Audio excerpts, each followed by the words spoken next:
Today, I'm going to show you how to clean your reusable, non-oiled air filter.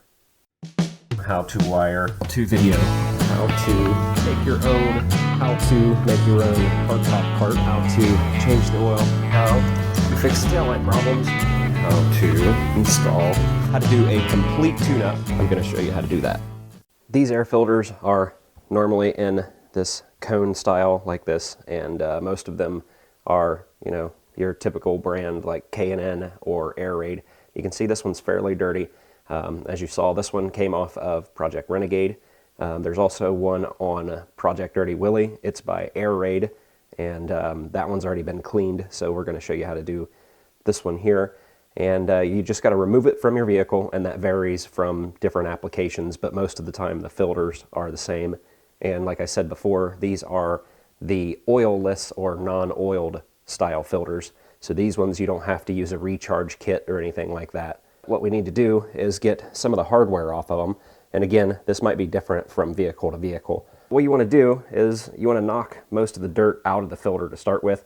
The kitchen isn't really the ideal place to do this, especially if you have a wife and she finds out that you're cleaning automotive parts in the sink. She might have a little bit of a fit with that. Ideally, you would want to do this outside with like a garden hose, but you just want to kind of sit here and bang on it and knock out a lot of the bigger pieces. And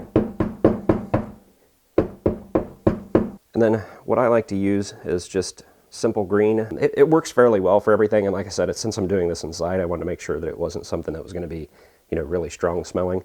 But you just want to spray down the entire outside of your filter.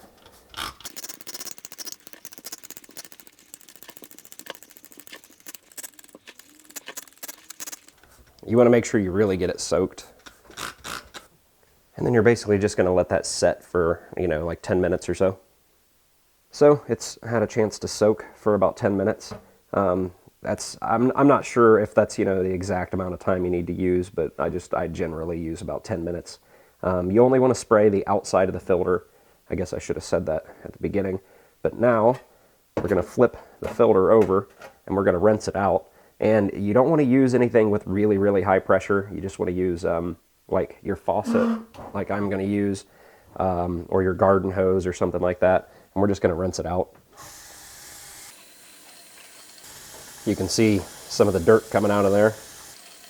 I clean these filters pretty regularly, so they normally don't get too dirty. And you want to spray from the inside out, as I'm doing, because otherwise you're just embedding the dirt further into the filter. You can see that there's not really any dirt coming out of it anymore, but I'm just spraying it out because I still see a little bit of cleaner coming out. And I'm not sure how much you can tell, but it is considerably cleaner than it was before. Then what we're going to do is we're going to set this over here. I'm going to shake a little bit of the water out of it, and then we're going to set it over here on our towel, and then just let it set here, air dry. Don't use any compressed air or anything like that, like a little blower or anything, because once you have this wet, the material inside this mesh, if you look at your filter, you have your filter material itself, but then you have this metal mesh on the outside that kind of keeps its form. When these are wet, the media inside the mesh gets a little bit soft, so if you used compressed air, you could blow a hole through it. So this was just a quick how to clean your reusable dry style air cleaner. And when you do this, you want to make sure that your filter is a reusable filter. Just because you have, this pod or cone style filter doesn't mean that it's a washable and reusable filter. Like you go on Amazon and eBay, you can find a lot of these really inexpensive and some really cheap universal kits that come with these, pod or cone style filters and, really bright flashy colors.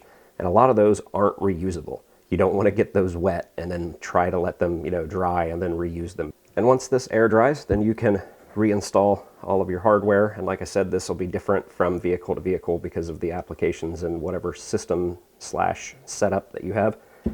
Once this is air dried, put it all back together and just reinstall it on your vehicle.